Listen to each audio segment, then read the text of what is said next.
folks, welcome to Calvin's Got Game. Glad you're here.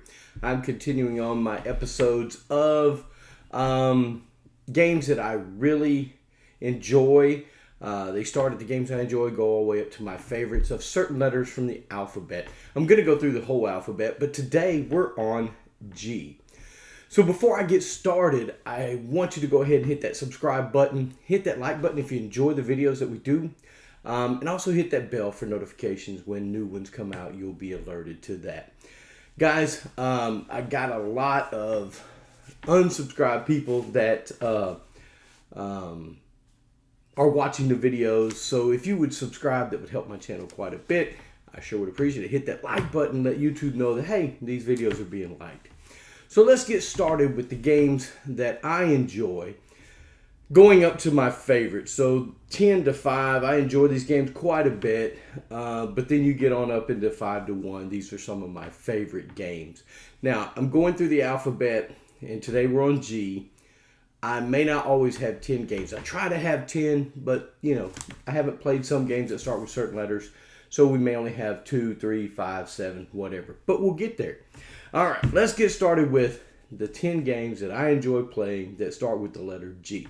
Let's start out with Get Bit. Get Bit is I actually have the Get Bit Deluxe. It comes in a metal tin. You have these little almost, I don't want to call them Lego, but they're pieces that click together. You got arms, a head, legs, and they kind of all just piece together. They pop into the little body.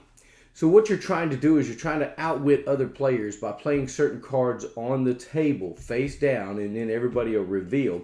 And you'll get to swim in the order of highest to lowest. So if you're using an 8 or a 7, you'll get to swim, or 5, I'm not sure how far it goes up to.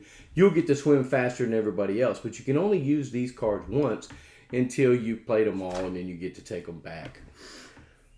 And whoever, there's a shark out here, and you're in a kind of a line, and the shark's at the end. And whoever's nearest to the shark loses a limb. Could be an arm, could be a leg. And if you lose all your arms and legs, then you're out of the game. So you want to stay away from the shark. It's a fun game. My kids, when they were smaller, really enjoyed this game. And this is something you can pull out with non-gamers. They tend to think it's kind of fun, taking an arm or a leg off, getting bit by a shark, and trying to outwit. There is some strategy there, trying to outwit your opponents, because if you both play the same card, you play a 2, the person over here plays 2, neither one of you move. So that could be a bad thing for whoever's closest to the shark. Anyway, guys, great game. If you haven't played it before, Get Bit is very fun, family-friendly game. My number 9 is also, it's a small card game. It's called Get the McGuffin. Get the McGuffin's very small card game. I think there's like maybe 15 cards, if that. And there's just silliness in the game. What you're trying to do is get this briefcase or the McGuffin, and you're trying to hold on to it. You'll play things out in front of you. You always have to have a card out in front of you, or one you can play or discard. So during this thing, there's some silly cards with the peace sign, and you just wave. There's all kinds of silliness that you're just playing as actions just so you can have a card to play. But then there's other cards that you'll play down in front of you, kind of like a rock, paper, scissors, a briefcase, all kinds of things that you can put in front of you to use on your next turn if it's an object. You place it down first, and when it comes back around your turn, you could use it, or you can leave it there and play something else out of your hand. But the object of the game is to be the last person with a card in play, which could be the McGuffin, and sometimes it may not be. So anyway, Get the McGuffin. We always have a lot of fun when we play it and laugh. My game group really likes this game. So if you haven't played it, Get the McGuffin's pretty good. Number 8 is Gizmos. Gizmos, you're trying to build these gizmos, and you're using marbles and putting them in certain positions, and you're trying to get the right kind of marbles to put on your gizmos to make it work or to build it. Guys, it's a lot of fun. The marbles are great. I enjoy the game quite a bit. That's why it's on my list. I enjoy playing it when I get to. I don't actually own this game, but I do get to play it sometimes in my game group when one of them bring it. So the game is fun. I enjoy it. Don't think it'll hit my collection, but it is an enjoyable time when we play it. That's my number 8, Gizmos.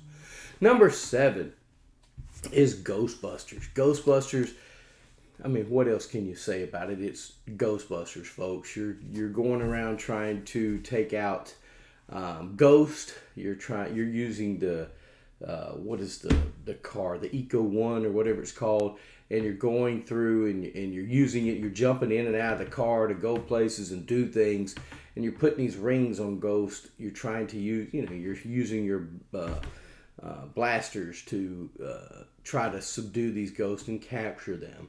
So Ghostbusters, a lot of fun. It's kind of a tactical kind of game where you're moving around the board. Everybody's working together. It's cooperative. And it's just a lot of fun. Number 7, Ghostbusters. Number 6 is Greed. Greed is kind of a gritty game. It's a card game to where you're trying to earn the most money as a seedy underground character, a gangster, whatever you want to call yourself. And so you may be running shakedowns, and you may be having a brothel. You may be running illegal liquor runs.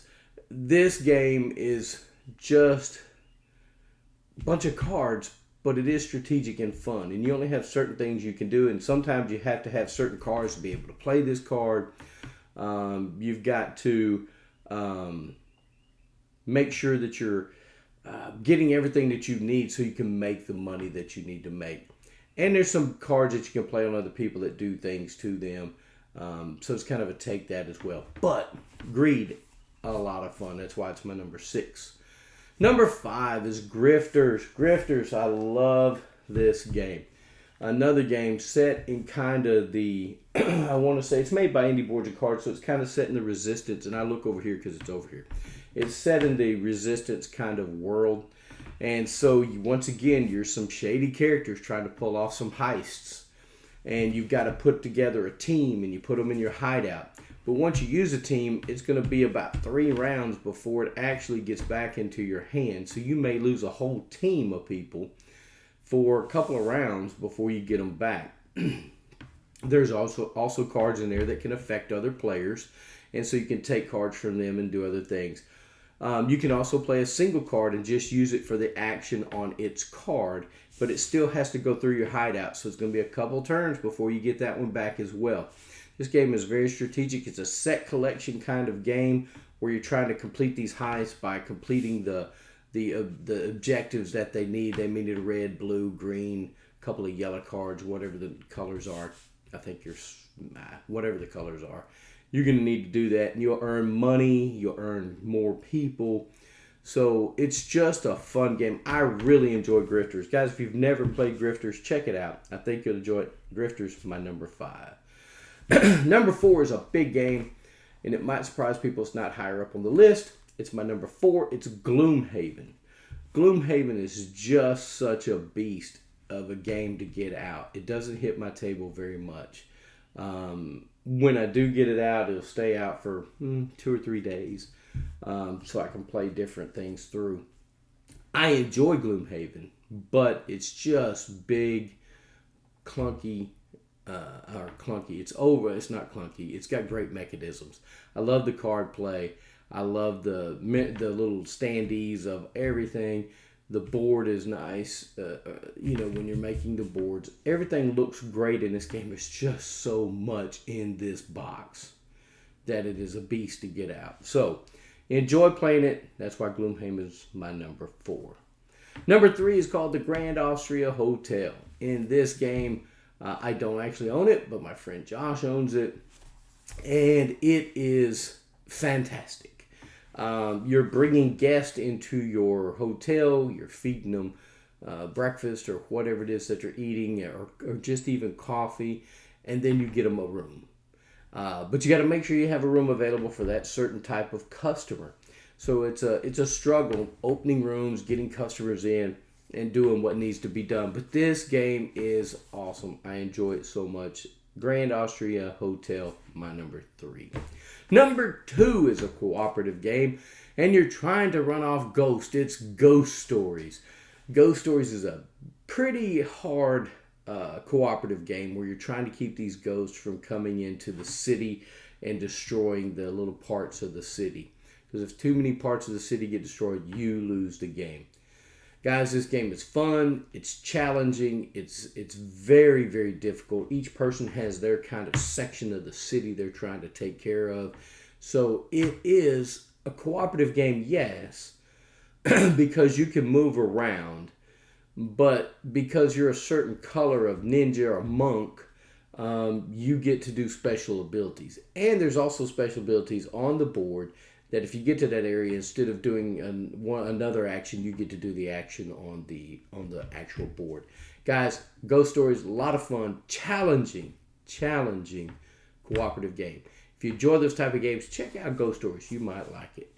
And my number one game that I enjoy playing that starts with the letter G is Gloomhaven Jaws of the Lion. The big one is just too bulky, a lot of stuff in it. It's hard to get to the table, but Jaws of the Lion fixed that. The maps are in a book. There's not as much stuff in the game. You can find what you need. It tells you in the book exactly what you need to get out. And it does in Gloomhaven as well, the big box. But Jaws of the Lion is more accessible. It's just such a fun game. It has all the mechanics that the big one has. This game is just fantastic. If you haven't played Jaws of the Lion, Gloomhaven Jaws of the Lion, go check it out. I think you might enjoy it, especially if you like the big one. This one just gives you a little bit more. And also for those who want to jump into Gloomhaven and go, well, I'm not sure I'll like it, get Jaws of the Lion, much less expensive game. And it has all the same mechanics, and you can figure out whether you like those mechanics or not. Guys, give it a check it out, give it a look. And if you enjoy it, great. Take it, buy it. And if you really like it, go get the big box, Gloomhaven. Guys, I want to thank you for watching Calvin's Got Game. But like I always tell you before I end my videos is get a board game to the table. Spend time with friends and family. And once again, I thank you for watching Calvin's Got Game.